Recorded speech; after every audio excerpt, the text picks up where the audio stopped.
and this is Passion Projects, the show where we explore how people turn what they love into what they do. Ever dreamed of traveling the world?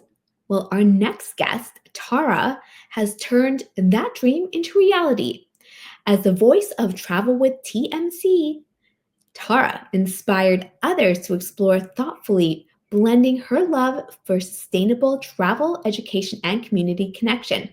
From solo road trips to global adventures, she shares stories that empower travelers to engage deeply and mindfully.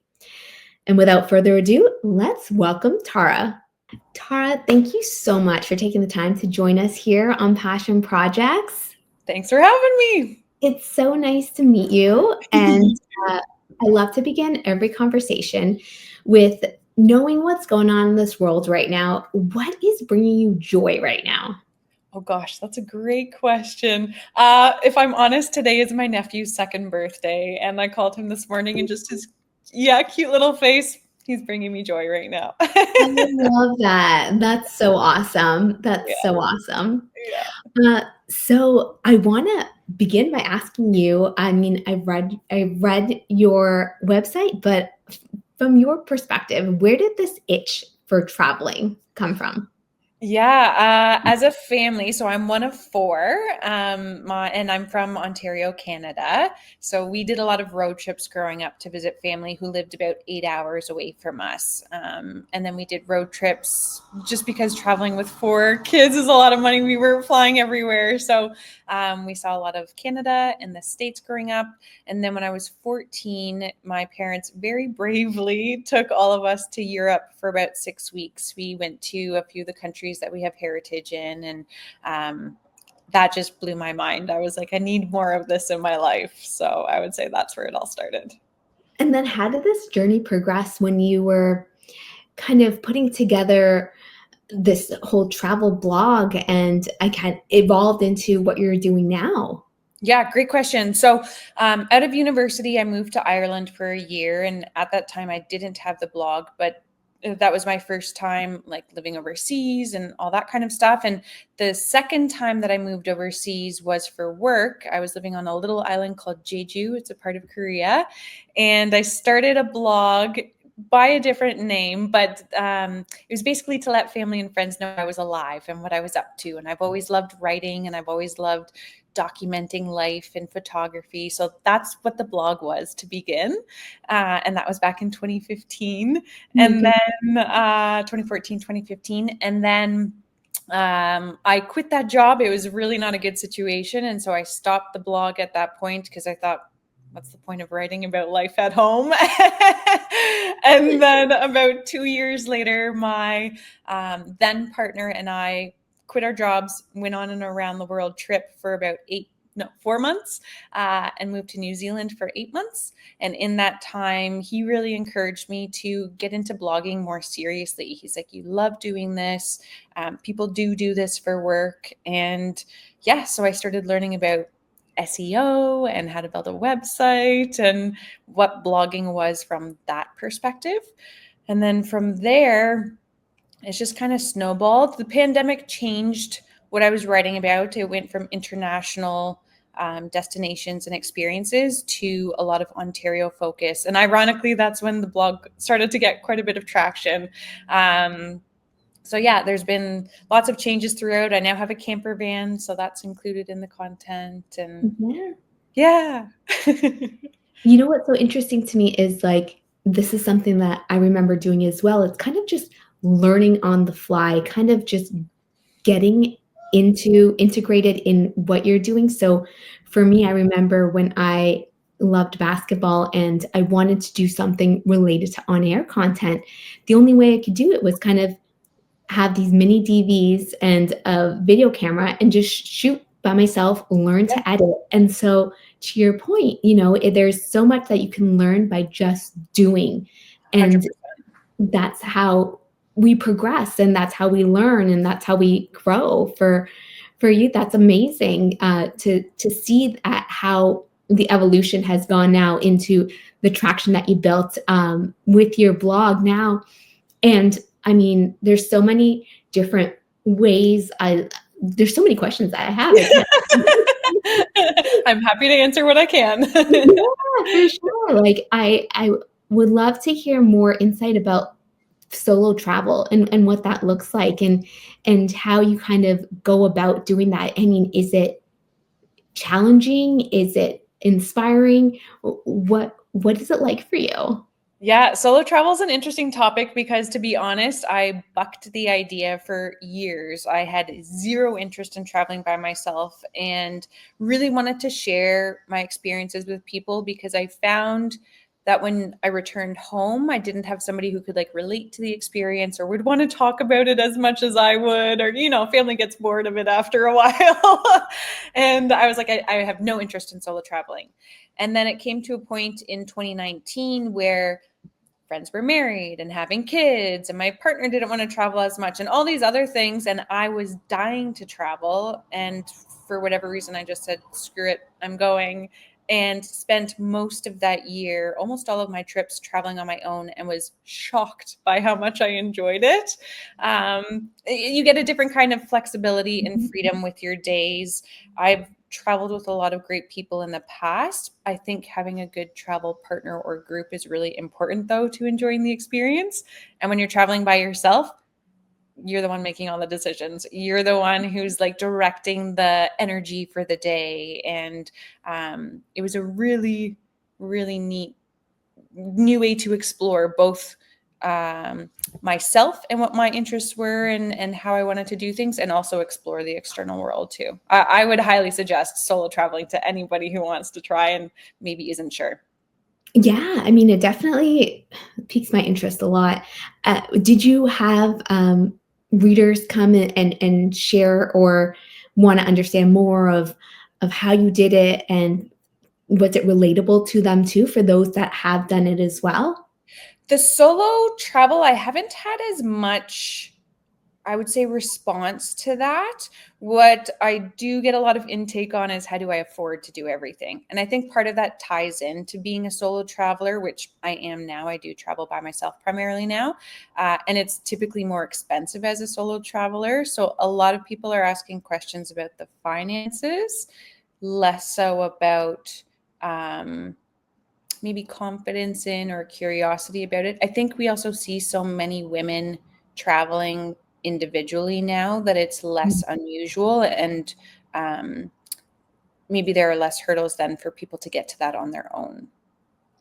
Yeah, no, definitely. There that is definitely plays a factor in the whole situation. Mhm.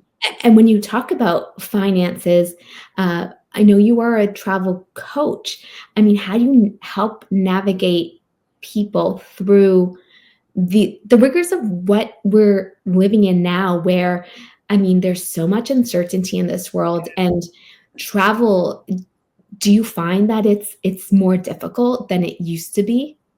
Yeah, it's a really interesting question. So, with regards to the coaching, for people who are listening in, I do points and miles consulting. So, learning how to use programs like Aeroplan or American Express membership rewards or other things like that, how to use them properly so that they can Mhm. get the most bang for their buck. I'm not the person who's like planning their itineraries unless they want to get free information off the blog. But that's what the travel coaching is. So, um, I do think people are having a bit of a tighter time these days with finances. Of course, we've had the dips in the market, and after the pandemic, uncertainty with job security and things like that. However, what people may or may not realize is you're still spending money all the time, and all of that money can go towards paying for your trips. So, by using a co-branded credit card, for example, in Canada, we have the TD Aeroplan Visa Infinite card, which earns you Aeroplan cards on everything that you, or Aeroplan points, on everything that you spend on the card. So you're still buying groceries, you're still paying for your hydro, your car's still breaking down and you're needing to get it fixed. Even if the purse is feeling tight, you're still spending money. And so you still have opportunities to earn the points to be able to do more affordable travel. So, yeah, I always kind of try to bring that up with people that it's still possible, um, even when times are tight. Yeah, and I mean, that helps when it comes to aligning if they're traveling on a budget and Yep. to navigate those avenues for sure. I mean, so I want to backtrack a little bit and talk about your background in education as well. I mean, I know that you were a teacher, Mhm. and I just want to know how education plays a role in travel for you, and how you've been able to kind of evolve that. Yeah. So my first stuff I would say before travel is words, like anything to do with words or linguistics or stuff like that. That's what I studied in university. And as you said, I'm a certified French teacher in Ontario. Um, I think people who are curious individuals often find themselves in industries like travel because we just want to know more all the time. And I think in order to be at least a half decent teacher, you also need to be a curious, like inquisitive person, right? And so the teaching side of things, I think I just always want to learn more. And then I'm so excited to pass that on to other people, which then bleeds itself into the teaching. It's also parlayed itself nicely into the consulting, the points and miles consulting, because I can take all that knowledge I have about like course design and whatever else and use that to help people learn the different steps to do things too. So it's been a neat marriage of interests and skills between education, linguistics, and travel. Oh, yes. I mean, you talk about linguistics and you make me think back to the time I had taken a course at York in linguistics. Oh, no way. Yeah. My I remember my friend and I, we had this thick book that we would bring home and try to understand, and I was like, "I did not know that you could break down a word, let alone a letter, in so many different ways." Yeah. It was such a challenging course, and I I went away with that course, and I'm like, "I have no idea. No idea how to do it." So, but it's amazing the way that you've been able to use the linguistics and to translate that into, I know that you were learning Spanish and that, you've grown through those learnings that have also taken you to various places as well. Mhm. Most recently in Guatemala too. I was, watching some of your stories as well, and Yeah. you were learning Spanish there as well, right? Yeah, yeah. So, for Spanish learning, I started doing that in high school. I took Mhm. Spanish in high school for 3 years on top of French. And then in university, Spanish was my minor, French my major, and Italian my option, I suppose.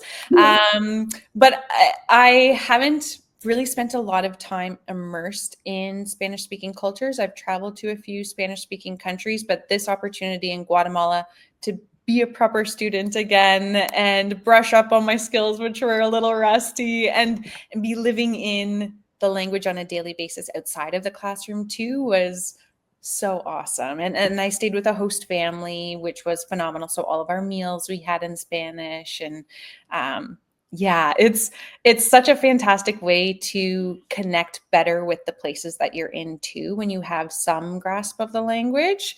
Uh, yeah, I would suggest it for anybody to give a language school or a homestay experience a try. It's a great way to see a place. It sounds so interesting too, and the way that you're able to immerse yourself within that culture and the routines that they do too, right?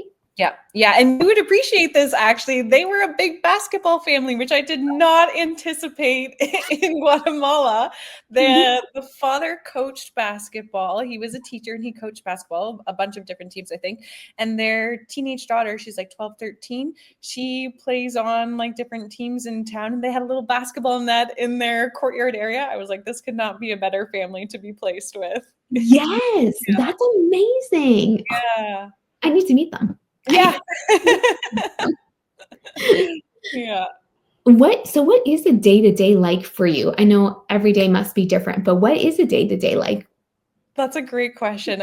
Honestly, there's no one answer. Like, for example, this morning before you and I are having our conversation now, I had, I suppose, like a business breakfast with our Chamber of Commerce in town here. And then I've got this conversation with you now. And then I have newsletter writing and some marketing promotions to create. And after that, Oh, I have something else. Oh, I'm recording a podcast episode tonight for my podcast. Like it's every day is different. Some days I'm in the field. Yesterday, I went to a summit that was held in town here with other tourism professionals and got to go on a walking tour as part of this. So some days I'm in front of my computer for like 10 hours, and other days I get to get a little bit of vitamin D and learn and explore outside. And others, it's a mix of the two.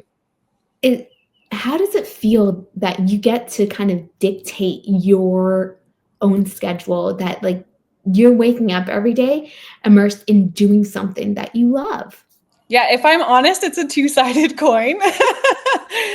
I think as somebody who grew up thriving on having direction and then being able to ace whatever that direction was, being self-employed sometimes can be tricky because I have to be the one to write the task list, prioritize it, be confident that I've made the right priorities, and then go through with all of those tasks. And sometimes, put out fires as they come and whatnot. I will say the flexibility makes me never want to work for someone else again. But at Mm. the same time, I also miss like colleagues or, having a manager with feedback. So it's both. I absolutely love the flexibility and choosing what I get to do and loving what I do. And sometimes I miss things that come with being employed by someone else. No, I can definitely imagine. I know it's a double-edged sword, if you, if you will. Yeah. There's so much that you learn as you go through. What it, we're going to talk more about this too, but as you navigate your way through working, what are some tips that you have for people who want to be at the level where you are too, kind of making their own decisions, being their own entrepreneur, doing things how they see fit? Yeah, I don't know about you. As much as I work online, I am a big fan of pen and paper. So to-do lists, yeah, yeah, keeps me organized. It takes whatever I'm thinking about out of my brain and gives me a bit more space to do my work then. But I would say surrounding yourself with people who are doing similar things, whether it's, self-employed individuals in other industries or those within the same industry, because working in a silo, we don't always have the best ideas, or sometimes we need an outside perspective, or things like that we can contribute to each other's lives that can be really helpful. The other thing is, like, if you see value in it, hire somebody who's better to do something than you are. Like, I have an accountant. I do not want any mistakes with my taxes. I want that done properly. Like, they can take care of that.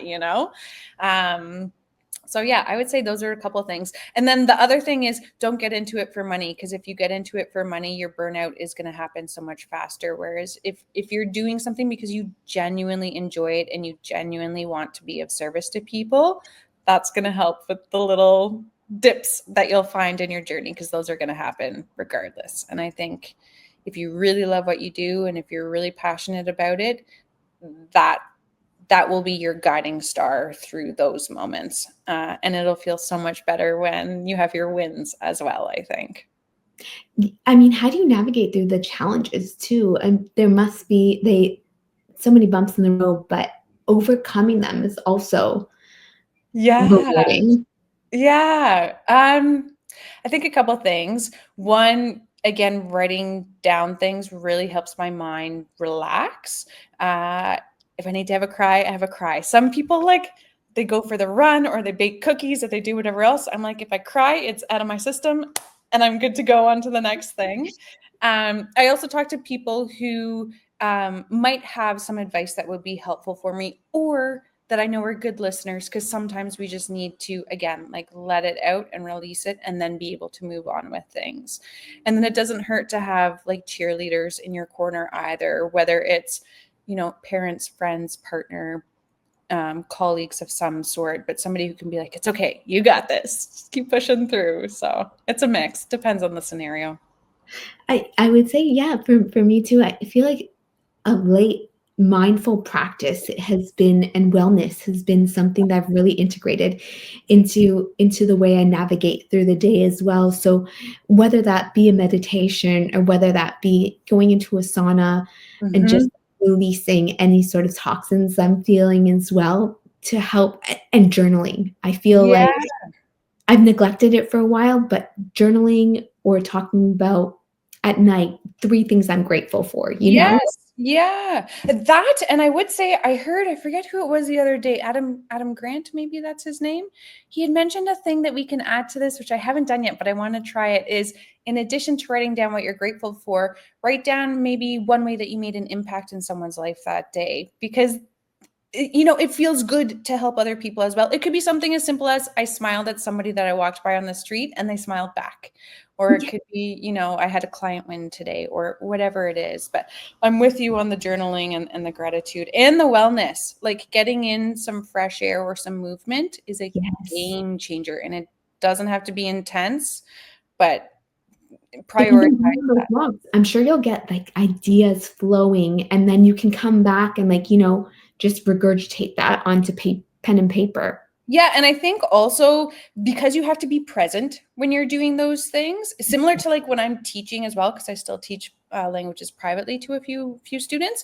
You have to be in the moment, and so you can't ruminate on whatever's not going well. And so the distraction helps your brain dodge whatever's happening and be able to come back to it rested and better able to tackle whatever else is going on. Yes, Yeah, yes, definitely. yeah. Okay, I wanna learn more about your camper van. Okay. What can I tell you? Yes, are you going on any road trips this summer? I don't have any officially planned. So the camper van is, I feel like I've been saying this for a while, but it's in renovation mode at the moment. So my main goal really is to get that done this year. I'd love to pop out east with it. I'd love to do some smaller weekend trips with it this year as well. I didn't do anything last year intentionally, and I'm really missing it. So no set plans, but there will definitely be adventures in Betty White this summer for sure. Betty White, I Yeah. love it. The best name ever. Yeah. She's a little old and she's a little quirky, but she works. Something that my viewers and listeners need to know is, like, I absolutely enjoy your podcast. I mean, you talk Oh, to thank you. van lifers who've been on the road or who are, like, just traveling, and I'm learning so much about them, and I feel like you taking on the camper van as well would be a great opportunity to, like, make your I know you have a YouTube page too, just Yeah. to see the evolution and the how it evolves from the renovations that you're doing on it as Yeah, well. yeah, I contemplated vlogging for a long time, and uh, my hat is off to anybody who vlogs because that is a ton of work, especially when Wow. you're working on a project. You need to like triple the amount of time that you have slated for the project with all the filming and editing. But yeah, as you mentioned, I do have a podcast with van lifers, weekend travelers, people with pets, people who work in the industry, and yeah, I've uploaded it onto YouTube as well. So the video version of the podcast is on there now too. Yes, I absolutely love that. I mean, tell us about more about this podcast. So, I mean, what do you learn from those that are full-time travelers Yeah. that you yeah. The podcast honestly is like my little baby right now. I've had such a fun time putting it together. I'm sure that you can relate. Being able to like talk to people who are passionate about what they're doing, knowledgeable about what they're doing. So the whole goal with this podcast, it's called Traveling Through Life, a podcast on the go. And that's because I'm literally filming in Guatemala, as you saw, or in the van or at home, wherever else. And it's the same thing with my guests. They're all over the world. But I really want to demonstrate how travel is possible and relatable and doable in so many different ways. Because I feel like with social media, we've narrowed our scope of what travel is, Mm. these Instagrammerific photos and is aspirational travel. And I don't think that that's what travel is at its core. And how people travel changes over their lives. What you traveled like as a kid is different in your 20s, is different if and when you have a family, is different when you're retired. um, So I have had so much fun. And so far, everybody on the show has been somebody that I know personally. And so it's been a treat to A, catch up with them, but B, have them share their stories. And hopefully either have listeners go, oh yeah, I travel that way. It's nice to hear myself in someone else, or be like, oh, that's really cool. I want to give that a try. So yeah, I'm in the midst of recording for season 2 right now, and it's been a joy. I absolutely love it. I absolutely love it too. Thank you for listening. I Yeah, appreciate my Sunday mornings have evolved around watching van lifers that. Yeah. because they're always uploading on Sundays too. Yep. So I think to myself, Tara, there are some names that I'm like hoping that you have on your podcast. Who do you want to hear? Let me know. Who do you want to hear? Yeah, oh my gosh, I would absolutely love to hear the Van Wives and how Oh, they've been able to like their journey is so impressive. incredible. Yeah. Right? Post-pandemic, they were, like, traveling the world, and now they're, like, building homes, and they're so handy, like, the way Yeah. I'm watching them build that, lakefront house, I am in awe of. Yes, I agree. I know. I just want to go and like shadow them. Teach me everything you know. Right? Oh my Yeah. gosh, yeah, they're up there, Yeah. and then Eamon and Beck, they're one of Of my course. favorites too. Yeah, Yes. yeah. The classic, the OG. They're actually Eamon and Beck are so how I got into van life originally was when my ex and I did that around the world trip. We car camped in different countries in like little hatchbacks. Sleeping in like the front seat. But I started learning about van life at that time, and Eamon and Beck were basically the only Canadian content creators that I was familiar with. So Yes.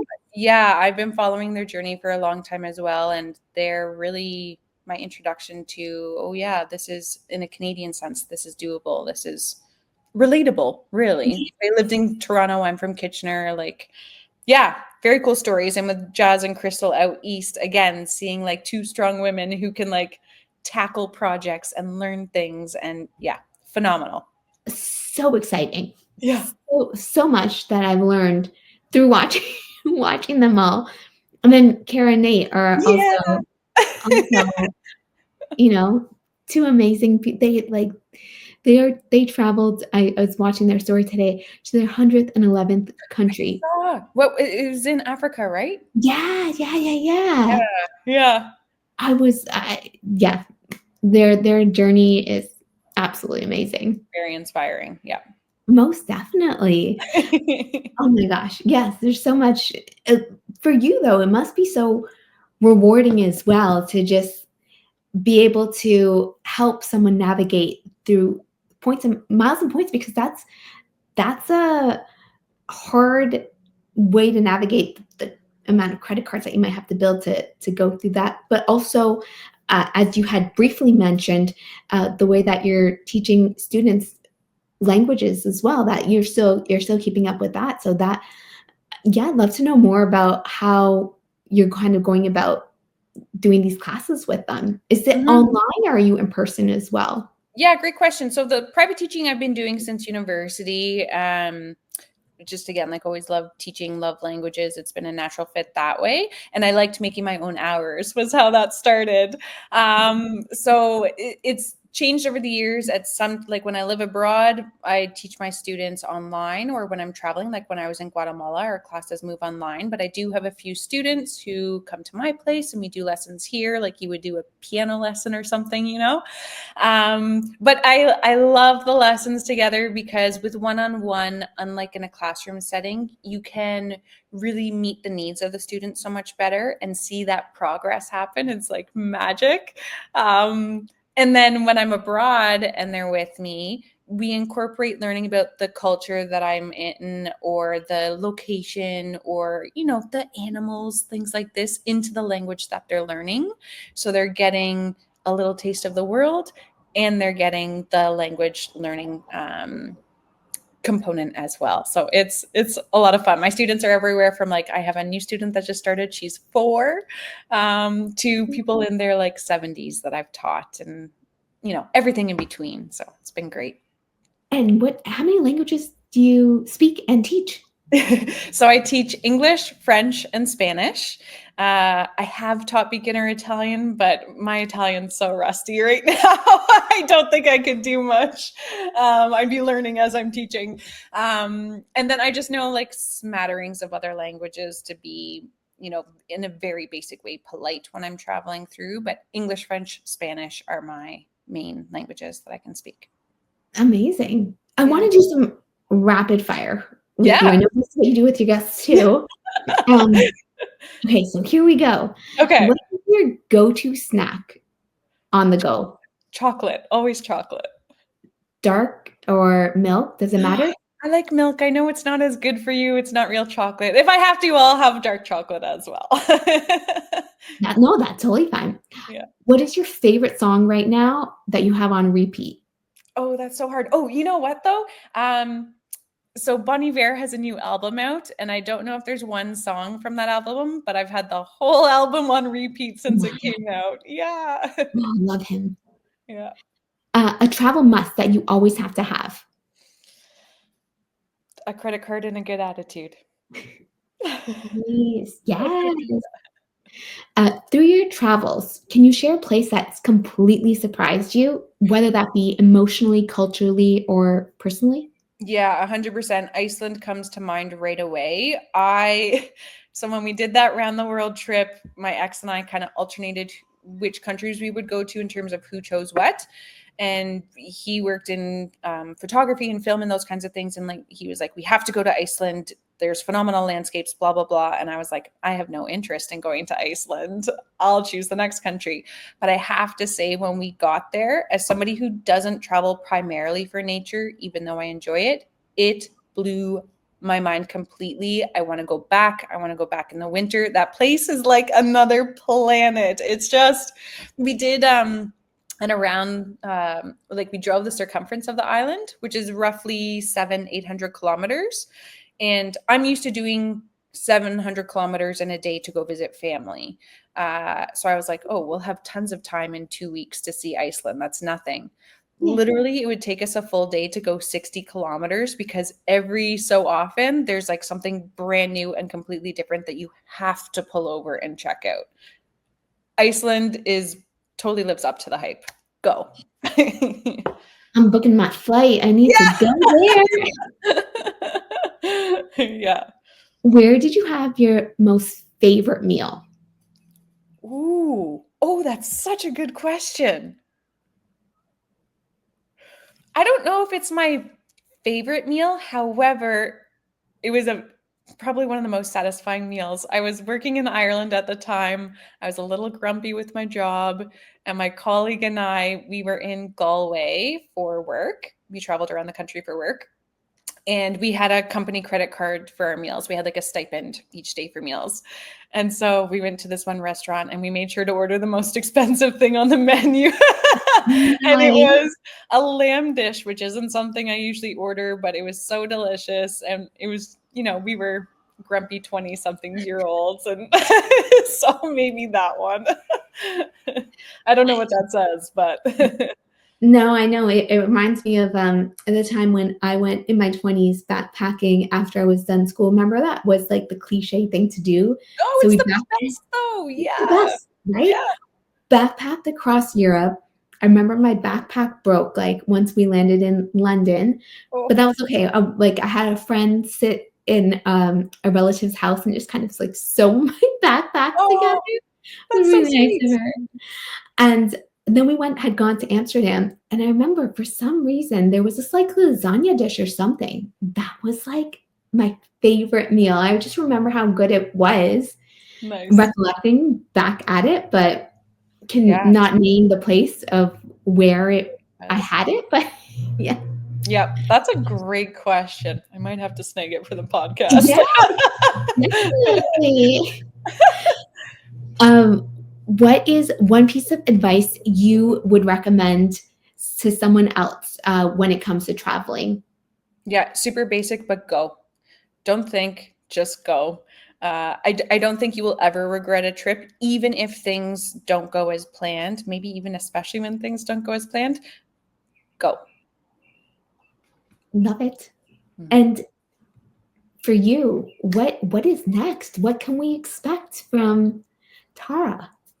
That's a good question. It's a lot of computer coming up next for me. I've got a lot of writing to do now. So the back end of being somewhere is then to break it all down for other people. And I really enjoy that process. It helps me reflect on the trips that I've been on and think about how I can help other people explore and enjoy these places too. So I'll be in my hometown for a bit. Shout out to Kitchener Waterloo, and yeah, exploring local events here, local festivals here, and enjoying my yoga classes and getting some work done and spending time with family for a while. Absolutely love it. And where can people find you? So I'm on all social media. Well, not all, that's a lie. I'm on Instagram and Facebook with the handle Travel with TMIC, which is spelled TMC. It's for my first and last name. And my blog is travelwithtmic.com.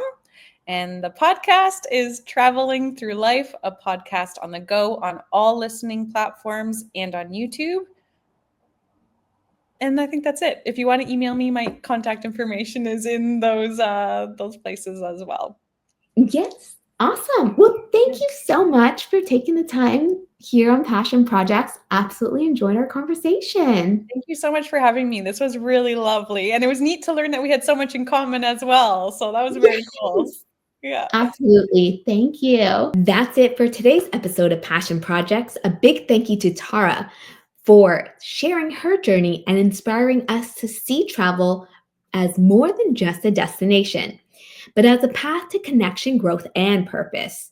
If today's conversation sparked new ideas or dreams for your own adventures, be sure to check out Tara's work as Travel with TMC. And as always, thanks for listening. I'm Pyle, and I'll see you again next time, where we'll continue to explore the stories behind the passions that move us. Until then, keep chasing what lights you up.